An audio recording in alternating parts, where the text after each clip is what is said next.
essa é a quarta aula que eu estou falando sobre oferta, porque é um assunto profundo, é um assunto que exige algumas explicações mais detalhadas. Então, fazendo essa entrega de forma bastante cuidadosa. Estou cuidando muito do que eu estou entregando na sequência certa para ficar tudo muito mais fácil, tá? Então, eu falei sobre a oferta, né? Que a oferta é um tipo de conteúdo, e como todo conteúdo, ele tem que quebrar objeções. Falei mais uma vez sobre objeções, e eu acho que falar sobre objeção é sempre importante, porque você tem que ser uma máquina de encontrar objeções, porque muitas pessoas não compram de você e você nem sabe o porquê. Muitas pessoas não gostam da tua oferta e não te dizem o porquê. O trabalho mais difícil, vou até voltar aqui porque isso é importante. Um dos trabalhos mais difíceis é você entender o porquê que você recebeu um não. E as pessoas não falam. As pessoas não falam por que não gostaram. Ninguém fala. Então imagina, você entra numa loja. Você é assim, você é um cliente que faz isso. Você entrou na loja.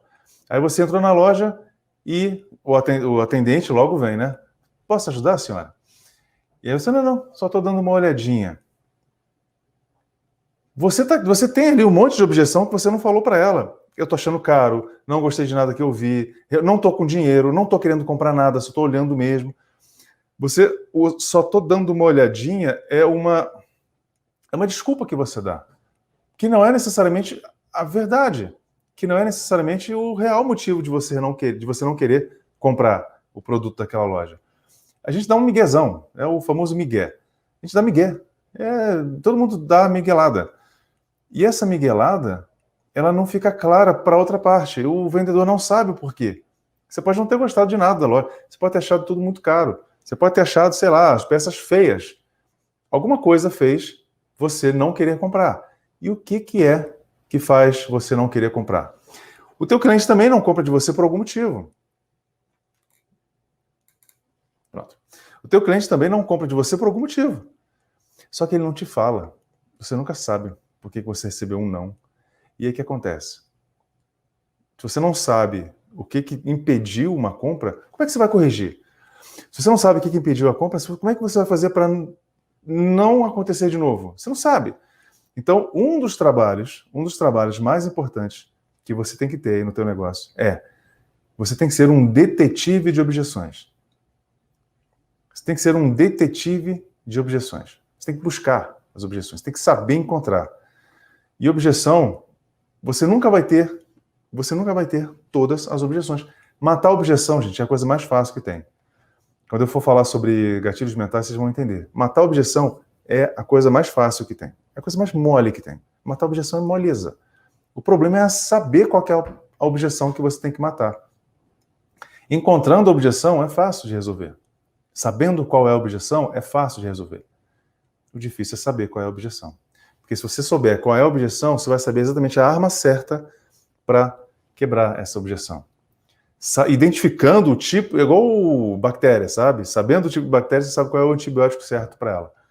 Você sabendo qual é a objeção, você consegue identificar exatamente o que você tem que usar para quebrar essa objeção. Só que o problema é que a gente não sabe quais são todas elas. A gente acha que sabe. A gente acha que sabe quais são as objeções, mas a gente não sabe, na maioria das vezes, tá? Porque as pessoas não falam. Então, o grande segredo é você saber e se tornar um detetive de objeções. Seja um detetive de objeções, tá legal? Voltando aqui então para o nosso conteúdo. Falei sobre o ponto A, B e C, e a diferença entre o ponto A, B e C. Né? Eu quero entender melhor, vai ver a última aula, tá? Não vou falar sobre isso de novo, não. E terminei falando sobre a diferença entre características e benefícios. E passei para vocês um dever de casa, que era justamente listar os benefícios e as características dos seus produtos e detalhar esses pontos A, B e C. Quer saber como é que funciona isso aqui? Vai na aula anterior, que lá eu explico isso exaustivamente, tá bom? E aí, nós vamos começar hoje com a nossa aula 7, tá bom? Na aula 7, enfim, eu vou concluir o assunto oferta. Enfim, eu vou concluir esse assunto. Porque eu ia fazer isso numa aula, depois eu resolvi fazer em 2, depois em 3, e essa já é a quarta aula sobre oferta. Então, enfim, eu vou concluir esse assunto aqui sobre oferta, tá? Beleza? Só que eu lembrei de uma coisa. Eu ainda não falei sobre os gatilhos mentais em si. Então eu vou ter que falar, eu vou falar um pouco sobre os gatilhos mentais aqui e depois eu vou ter uma aula exclusiva para falar só sobre gatilho mental. Tá bom? Porque na hora de você criar a sua oferta, na hora de você escrever a oferta, você tem que colocar na sua oferta os gatilhos. Então acho que tem que ter uma explicação dos gatilhos antes. Mas hoje eu termino a oferta, sabe? Independente do tempo que essa aula demorar, tá bom? Não vou mais arrastar a oferta, porque tem muito assunto, vocês sabem, e eu já expliquei para vocês, né, que o conteúdo é extenso, é a apostila inteira que eu estou passando. Então, tem muito conteúdo para passar ainda. Haja aula pela frente.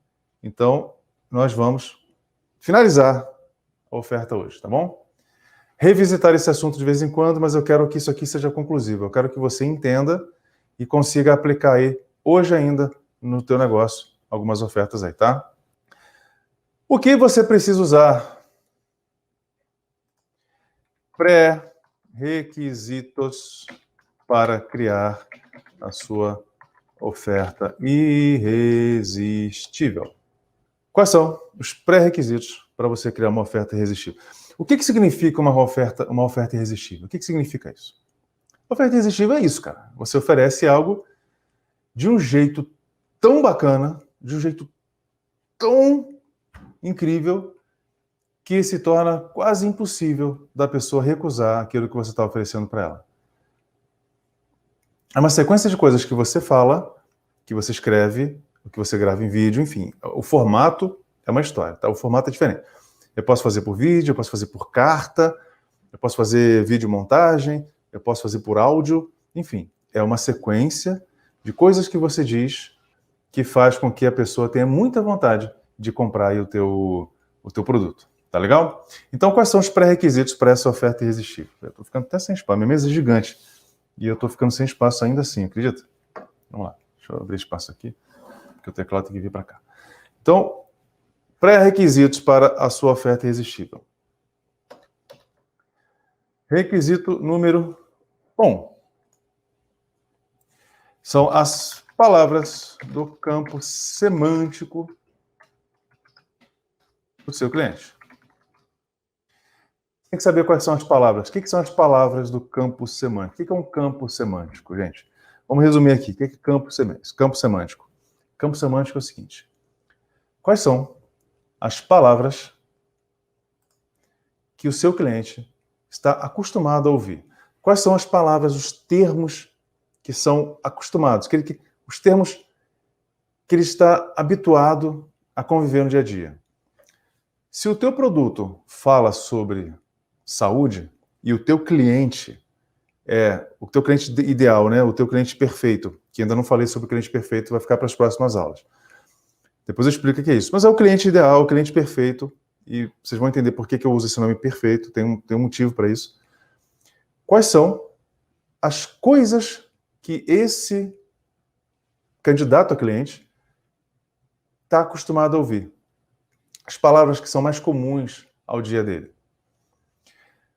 Se o teu prospecto, se você mapeou que o teu cliente perfeito faz parte, sei lá, de um grupo de... São médicos, tá? São médicos. Então tem um produto aí que vai ser vendido para médicos. O que o médico está acostumado a ouvir no dia a dia? Quais são as palavras que ele está acostumado a ouvir no dia a dia? Quais são os termos? É totalmente diferente do campo semântico de um economista. É totalmente diferente do campo semântico de um adolescente que está querendo fazer pré-vestibular. É totalmente diferente de um cara que tem um negócio e que quer montar um negócio na internet. São coisas diferentes. Então, exemplo, empresário, retorno sobre investimento, o que é o ROI, taxa de conversão, dinheiro, aquisição, ações, sabe? São palavras que fazem parte, que ele ouve o dia inteiro. Se você usar uma linguagem diferente, você vai perder a conexão. E eu falei de conexão isso nas últimas aulas. Se você não tiver a conexão, a oferta não vai rolar. Se você não tiver a aproximação, se a pessoa não parar para te escutar, a oferta não vai rolar. Então você tem que ter uma comunicação harmônica com esse teu ainda não cliente, provável cliente, tá? Então, a tua oferta tem que ter o campo semântico. Resumidamente, campo semântico é isso. Use as palavras que o seu cliente está acostumado, tá? Use as palavras que o seu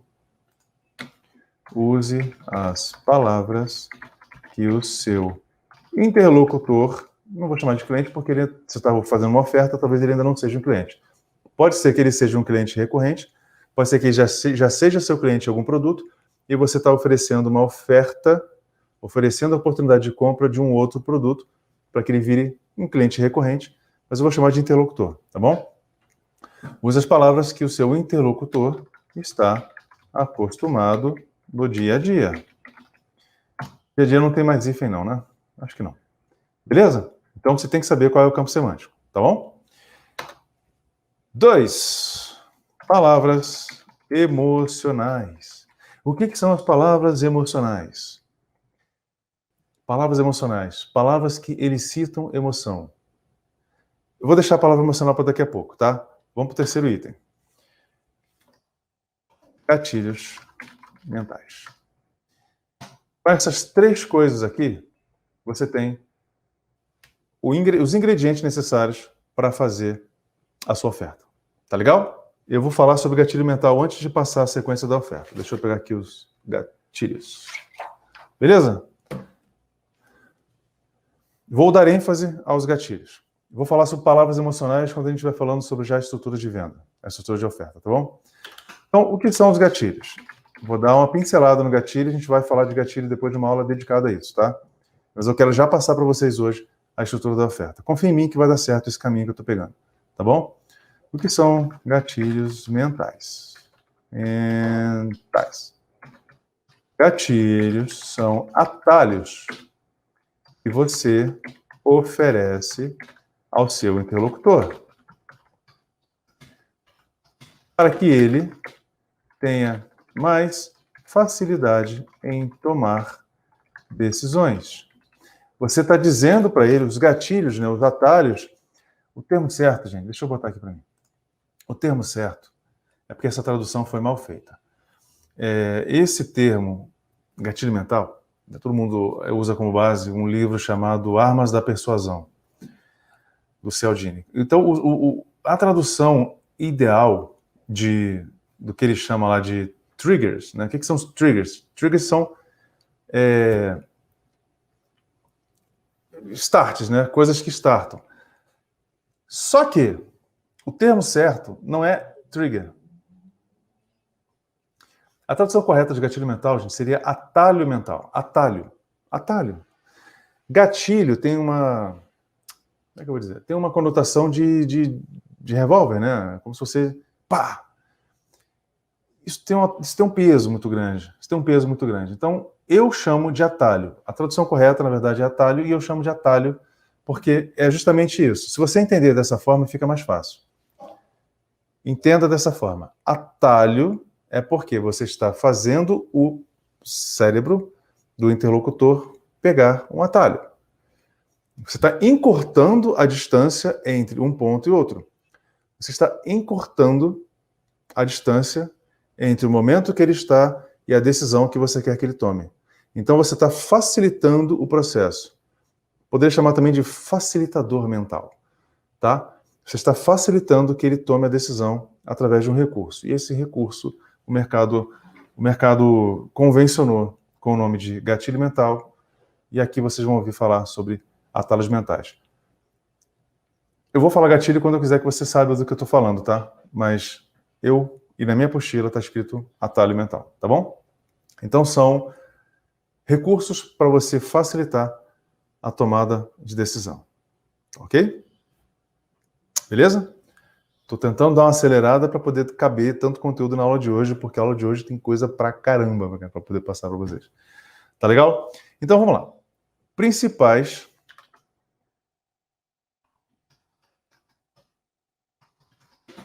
agora já pode chamar de atalhos, né? Atalhos mentais.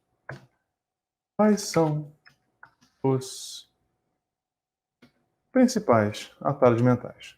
Tá? Então eu já vou trocar aqui para atalho.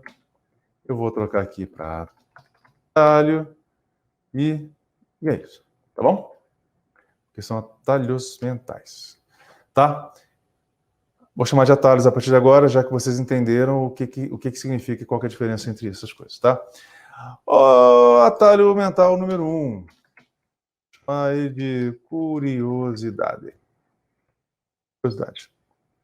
Beleza? Deixa eu posicionar isso aqui melhor. Para poder seguir a sequência, até para vocês depois terem esse material aqui e ficar bem fácil para vocês. Curiosidade. Curiosidade é a capacidade que você tem de deixar a pessoa querendo mais informação. Se você revelar tudo de uma vez só, a pessoa não vai ter interesse de prosseguir na conversa. A curiosidade prende. A curiosidade desperta a atenção. A curiosidade faz a pessoa querer saber mais. Se você entrega todas as informações de mão beijada, a pessoa não dá o passo à frente. Ela não consegue gerar o interesse suficiente para fazer qualquer coisa. Então, a curiosidade, ela prende a pessoa. A curiosidade, ela prende a pessoa, tá? Eu não vou falar sobre todos os gatilhos aqui não, senão eu não vou falar de oferta. E hoje não é aula sobre gatilho, hoje é aula sobre oferta. Gatilho eu vou deixar para depois, para detalhar isso tudo. Então, a curiosidade, ela vai prender a pessoa. Se você não consegue prender, você não consegue vender. Entenderam isso? Se você não consegue prender a atenção da pessoa, você não vai conseguir vender. Ponto. Então, a curiosidade é isso. A curiosidade é um atalho que gera essa... O nome já diz, gera curiosidade, tá? Então, o próximo atalho, o segundo atalho, é da prova social. Estou botando aqui os que eu considero mais importantes. Farei uma aula só sobre gatilhos mentais, abordando todos os gatilhos mentais, tá bom? Beleza? Abordando todos os gatilhos mentais. Então, aqui eu vou passar os principais, os mais importantes, os que eu considero que você tem que saber de cor, e depois eu vou falar sobre vários outros que tem um monte de atalho mental que você pode usar aí na tua produção de conteúdo e na tua criação da oferta, tá? Então, a prova social é o seguinte.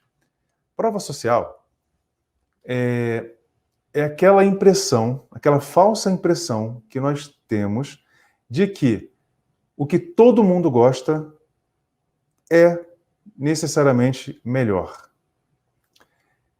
Prova social tem outras pessoas falando bem disso. Não me sentirei um aventureiro em comprar algo se tem tanta gente falando bem desse produto. Se tem tanta gente conhecendo esse cara, não me sentirei mal, não me sentirei um aventureiro arriscando algo completamente novo. Isso incomoda muita gente. Tem outro gatilho que é o inverso disso. Calma. Quando você vai no restaurante e o restaurante está às moscas, vazio, você já tem a sensação de que tem alguma coisa errada. Se fosse bom, estava cheio. A gente tem essa tendência. Quer ver um exemplo? Que não é real, mas as pessoas... A música mais tocada no Brasil. Gente, a música mais tocada no Brasil significa que a música é a melhor música? Na opinião de vocês? Conhecendo as músicas de hoje em dia. As músicas mais tocadas no Brasil são as melhores músicas? Pelo amor de Deus. Não, né? O sucesso de vendas significa que é o melhor. A TechPix, aquela câmerazinha vagabunda, era a câmera mais vendida do Brasil. Graças ao marketing. Só que quando você vê o marketing falando assim, é a câmera mais vendida do Brasil, a TechPix.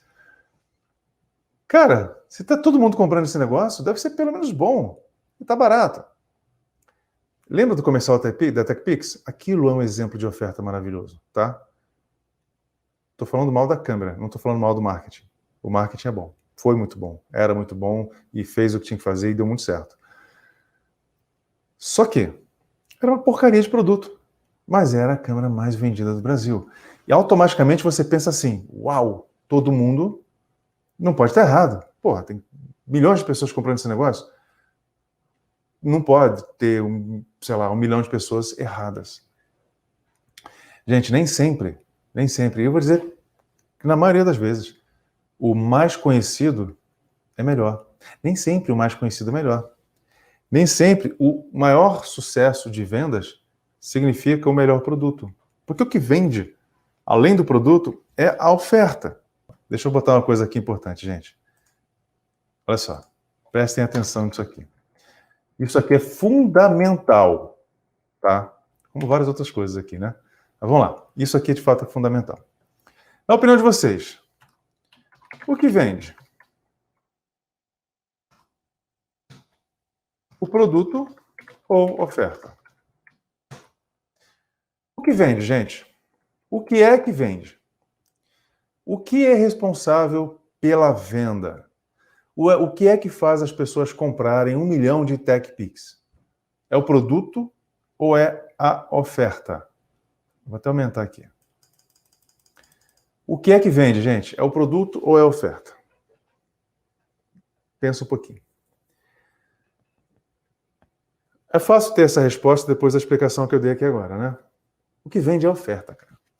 O que vende é a oferta. Então, vamos lá. Vou melhorar aqui para poder ficar escrito e ficar no PDF para vocês receberem. O que realmente vende não é o produto.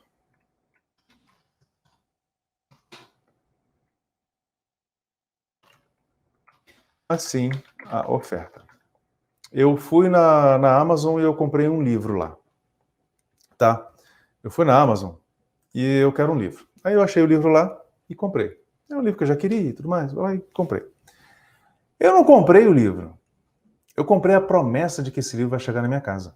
Eu comprei a promessa de que esse produto vai chegar até mim. Eu não tenho o livro na mão. Eu confiei naquela oferta, que aquele livro estava custando R$20, R$30, R$50, enfim. Eu acreditei naquela oferta que aquele livro estava na promoção de Natal, promoção de Black Friday. Eu confiei naquela oferta. Ali tem uma oferta, uma mini ofertazinha, mas é uma oferta. Compre o livro tal, que custava R$60 por R$49,90. É uma oferta. Baseado em preço, entrega em até 3 dias, está ali a definição do prazo, e você pode parcelar em até 10 vezes no cartão de crédito sem juros.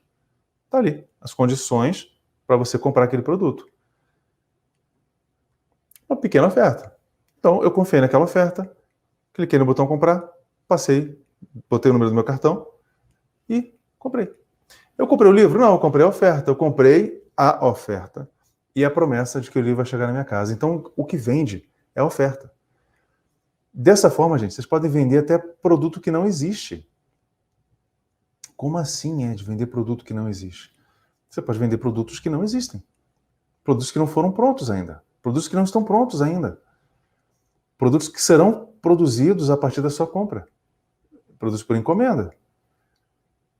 E às vezes a pessoa nem sabe que ela está encomendando o produto.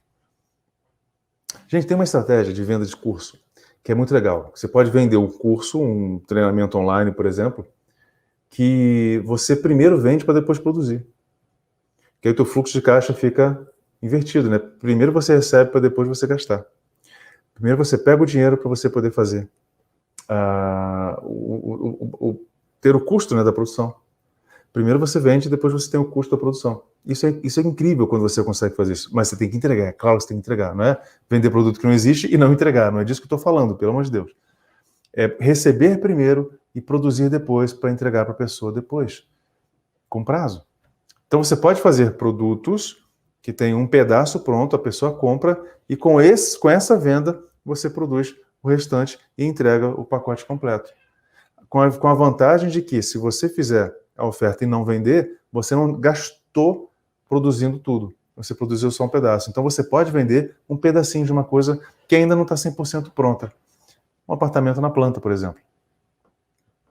Você está vendendo um sonho, você está vendendo uma promessa de que aquele apartamento vai ser entregue.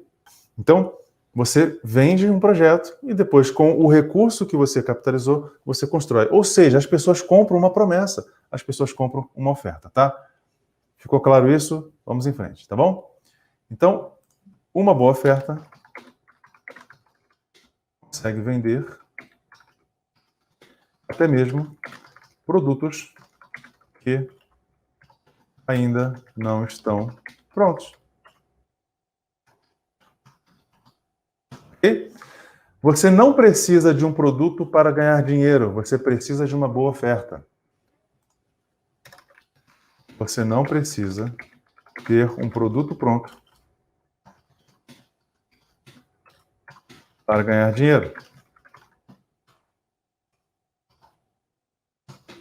Você precisa ter uma boa oferta, vender, produzir depois.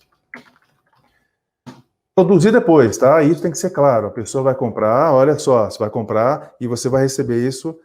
A regra do jogo tem que estar clara, tá, gente? Não é para fazer, não é para vender ar, não é para vender caixa vazia, tá? Pelo amor de Deus.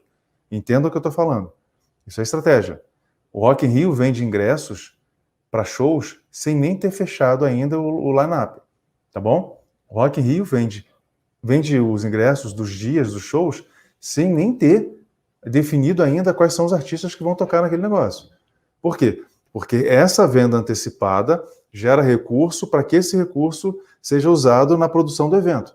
Então, é uma forma de financiamento, tá bom? Então, só que as pessoas compram um sonho, elas compram uma oferta. Você não precisa ter um produto para vender. Você precisa de uma boa oferta, tá bom? Ok? Então, vamos lá. Dito isto, voltando aqui para a nossa linha aqui de pensamento, tá? Então, prova social, já expliquei o que é a prova social.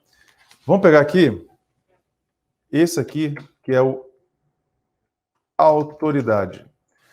Gente, autoridade é um atalho mental importante pelo seguinte. As pessoas precisam confiar que você entende do assunto que você está explicando. As pessoas precisam confiar. Pô, esse cara está me dizendo que ele é bom nisso. Pô, mas quem que esse cara é para que eu confie nele o suficiente para virar cliente dele? Quem que esse cara é para que eu confie nele? Quem que esse cara é para que eu confie nesse cara? Por que eu vou confiar nele? Se eu, Ed, te disser, você está doente, você tem um problema, teu problema é esse, e você tem que tomar o remédio tal. Qual é a credibilidade que eu tenho para falar sobre isso? Zero. Eu não sou médico. Você não vai confiar em mim, você vai confiar no médico. Tá? Ao mesmo tempo, o que um médico pode falar para você sobre a gestão da tua empresa? Talvez o médico seja um grande empresário, mas a priori ele é médico. A não ser que ele seja um médico, dono de uma clínica, empresário, empreendedor e tudo mais, que tenha também outras habilidades, em princípio ele é só um médico. Então o médico não estuda gestão, o médico não aprende gestão na faculdade, o médico aprende a ser médico. Então, a autoridade é isso, é a carteirada, é a estrelinha que prova que você manja daquele assunto, é a estrelinha que prova que você entende do que está falando. Entendeu? Certificações acadêmicas são informações relevantes para você startar esse atalho da autoridade na cabeça da pessoa. Porque se eu tenho todas essas formações, logo, teoricamente, eu entendo do assunto, porque eu estudei. Teoricamente. A gente sabe que na prática não é assim. Mas, na teoria, isso ajuda a fortalecer a imagem de autoridade. Reforçando a imagem de autoridade, eu consigo te convencer melhor de que você deve comprar de mim, porque eu sei do que eu estou falando, tá? Existem alguns dispositivos que te ajudam a aumentar a autoridade. Eu trabalhei numa empresa que eles falavam uma coisa bem legal, era assim, quem tem o microfone na mão tem o poder. Que era o seguinte, quem sobe no palco com o microfone e fala sobre um assunto e demonstra que tem propriedade sobre aquele assunto, é automático. Na hora, todo mundo vai acreditar que, pô, esse cara sabe o que está falando. É possível, o cara está 1 hora falando de um assunto, se ele não fosse realmente bom, ele não conseguiria falar 1 hora sobre o assunto. Entende? Então, uma foto sua no seu perfil segurando um microfone, mostrando que você é um palestrante, um professor, uma pessoa acostumada, um orador, isso automaticamente, para quem enxerga, para quem olha e não te conhece, no teste cego, pum, esse cara entende. Não é qualquer pessoa, não é um novato, não é um estudante. O cara tem conhecimento, tem coragem, tem experiência, o cara está ali falando para outras pessoas sobre aquele assunto, então ele manja. Essas aulas que eu estou dando aqui, elas ajudam a reforçar a minha autoridade em relação a esse assunto. Então, isso é uma estratégia de gerar autoridade, tá? Tem que desenvolver autoridade, tá? Vamos lá. A autoridade, esse gatilho aqui é escassez. O que é escassez? Escassez é o oposto de abundância. Escassez tem pouco. Por que o ouro é valioso? Tá tirando as propriedades do ouro nos circuitos e tudo mais. Por que o ouro sempre foi? Isso é moderno, né? Mas por que o ouro ele é um metal valioso e sempre foi valioso do jeito que ele sempre foi? Além de algumas características físicas, né, do material, o ouro é escasso. Tem pouco ouro por aí. É difícil encontrar ouro.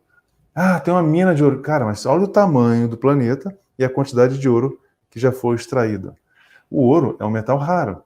A raridade do ouro faz com que ele seja um metal valioso.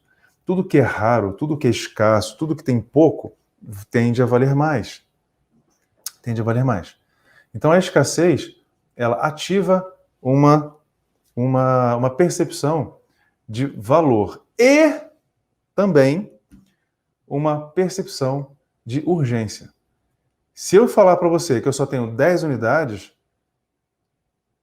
se for um produto que todo mundo quer, e se eu falar que só tem 10 unidades, vai gerar automaticamente uma competição pelo produto, porque é escasso, tá?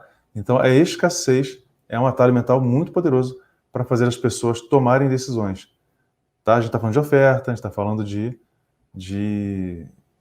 venda, de movimentação de venda. Então, a escassez ela faz as pessoas se mexerem. Tá legal? Depois eu vou mostrar como é que a gente vai usar a escassez. E eu gosto muito desse gatilho aqui, que é a reciprocidade. O que é o gatilho da reciprocidade, gente? Reciprocidade é a famosa amostra grátis. Sempre que você sempre que você recebe alguma coisa de valor de alguém que não cobrou nada para você, que não te cobrou, uma amostra grátis, um conteúdo gratuito. Eu estou entregando mais do que qualquer turma que eu tenha feito de graça. Ah, Ed, mas não existe almoço grátis. Cara, calma. Entende o seguinte. Quando você recebe alguma coisa de muito valor de graça, você cria dentro da sua cabeça uma necessidade ética, uma necessidade incontrolável de fazer algo em troca pela pessoa que está fazendo aquilo por você gratuitamente. Não estou falando da minha aula, estou falando de qualquer coisa. Se você faz algo gratuitamente para a pessoa, você entrega algo para a pessoa de muito valor, por, de repente, um preço muito pequeno, se você faz muito, pedindo muito pouco, aquela pessoa que recebeu, ela fica com aquele incômodo, caramba, tudo isso só por isso? Cara, não é possível. Não é possível. Sabe aquela sensação, dá até vontade, não, cara, toma mais um pouquinho, não. Não, cara, quer para, não, vou pagar, não. Toma mais um pouco, vai, toma mais um pouco. A pessoa se incomoda. Aconteceu já com vocês isso? Já aconteceu comigo, de um prestador de serviço fazer uma parada tão bacana. Teve um cara que fez uma manutenção na máquina de lavar da minha casa. E o cara foi ótimo, e o cara foi muito íntegro, mas muito íntegro. Sabe aquela pessoa que resolve o problema e era um problema pequeno. Pequeno no conserto, era como se fosse um parafuso que ele apertou. Ele apertou um parafuso. Ele abriu a máquina toda e descobriu que tinha um parafusinho. Ele apertou o parafuso. É quando na verdade, ele trocou uma peça, e a peça custava acho que uns 10 reais. É uma peça muito simples lá, e ele conseguiu trocar, e a peça custava 10 reais. Aí ele falou algo assim, não, a peça 10 reais. Minha mão de obra, eu não fiz nada, eu só abri aqui e troquei isso aqui, não foi nada demais. Uma coisa que não foi nada demais para ele. Mas que para mim foi uma solução incrível, porque era um problema, eu tinha que consertar a máquina de lavar. E aí, eu falei, não, cara. Aí ele acho que cobrou, sei lá, acho que uns 10 reais da peça, mais alguma coisa, no total acho que deu uns 30 reais. O cara se locomoveu até minha casa, lá no Rio, lá no meu apartamento do Rio de Janeiro. O cara foi lá, demorou para desmontar a máquina, achou lá o negócio, trocou. falou assim, não, dá R$10 da peça, mas isso dá R$30. Eu tava com uma nota de 50 na mão, eu falei, cara, não, para. Eu dei R$50 pra ele, não, mas não quero troco, cara, é seu, pelo amor de Deus. Olha o trabalho que você teve aí por causa disso. Gera uma reciprocidade. Então, as coisas, dependendo da forma que elas são feitas, elas geram uma necessidade de você devolver para aquela pessoa alguma coisa, tá? Então, é a técnica da famosa amostra grátis, que não tem nada de grátis. Você experimenta, gostei, pô, quero comprar, né? Além de você experimentar o produto para saber se gosta, tem coisas que são feitas gratuitas só para poder gerar o efeito da reciprocidade. São coisas feitas só para isso, tá bom? Então, é um baita gatilho importante para vocês usarem. Atalho, Ed. Atalho. Sim, atalho. Tá bom? Mais um aqui. Urgência. Porque assim, às vezes você não está querendo comprar muito, mas se você tiver uma urgência de tempo, por exemplo, é só até as 10 da manhã. É só até as 10 da manhã. Esse preço, essa condição, é só até as 10 da manhã. Cara, você tem 15 minutos para fazer isso. Isso gera urgência. Isso gera... Peraí, eu não posso pensar muito. O nosso cérebro, ele começa um mecanismo de... Peraí, não tem tempo para pensar. Você quer pensar. Na verdade, você não quer pensar. Na verdade, você tem um sabotadorzinho dentro da sua cabeça que começa a te dizer assim, que você não tem informações suficientes, você precisa pensar antes de tomar essa decisão. Então, esse sabotadorzinho, ele fica ali te sacaneando. Ele fica cara, pensa... Sabe quando você vai comprar? Posso pensar? Posso ir para casa e avaliar? Você nunca avalia. No dia seguinte, você não avaliou ainda. Você fez outras coisas, foi ver televisão, foi trabalhar, foi seguir tua vida, você não fez o que tinha que fazer. Então, quando você tem um tempo, teu cérebro começa a ficar preocupado. E existe um medo muito maior do que perder dinheiro.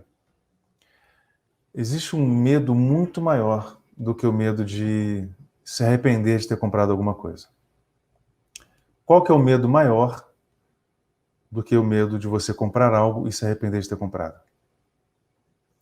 Qual que é o maior medo das pessoas? Na verdade, qual é o maior medo que as pessoas têm? O maior medo que as pessoas têm... Gente, decora isso, tá? Bota isso aí dentro, não deixa isso fugir nunca mais. O maior medo que as pessoas têm é de perder uma grande oportunidade. Do cavalo passar selado e ela não aproveitar. Esse medo é muito pior do que dela comprar e se arrepender de ter comprado. Até porque se ela tiver medo de comprar e se arrepender, tem um outro gatilho, que é a última garantia. A garantia é um atalho que facilita essa decisão. Se você comprar e se arrepender, tem a garantia. É o paraquedas reserva. Tem a garantia. Tem a garantia. Relaxa. Não gostou? Dinheiro de volta. Pronto, matou essa objeção. Então, o maior medo não é ela comprar, até porque ela tem a garantia. Ela tem a garantia para poder salvaguardar a situação. Mas ela tem muito mais medo. Nós todos temos muito mais medo de perder uma grande oportunidade do que de perder um dinheiro naquela transação. Mas é porque sempre tem a garantia. Não existe nada que você... Essa cafeteira que eu comprei aqui tem garantia. Tudo tem garantia. Qualquer compra hoje em dia tem a garantia garantida pelo Código do Consumidor.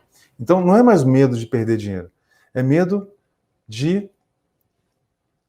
Nós temos mais medo de perder uma oportunidade. Se você mostrar para ela que ela está perdendo uma oportunidade, ela vai comprar de você. Ela tem medo de perder a oportunidade. Então, quando você bota o gatilho da urgência ali, o que acontece? Ela começa a ter um tempo muito curto, não consegue avaliar todas as situações e ela tem um impulso de fazer a compra porque ela não quer perder o prazo, porque se ela perder o prazo, ela pode estar perdendo uma grande oportunidade. Mesmo que ela ainda não tenha interiorizado se aquilo é de fato uma oportunidade ou não. Mas se ela perder o tempo, se ela perder o prazo, ela pode estar perdendo uma grande oportunidade, tá? Então, finalizando aqui com o 7º gatilho, que é a garantia. A garantia, gente, A garantia, ela tira o risco da pessoa e traz o risco para você. Quando você tem a garantia, você fala assim, se você não comprar, eu te devolvo o dinheiro. O risco é meu, não é seu. Se você gostar, ótimo. Mas se você não gostar, o risco é meu. Eu devolvo o teu dinheiro. Então você está transferindo o risco da transação para você mesmo, tá?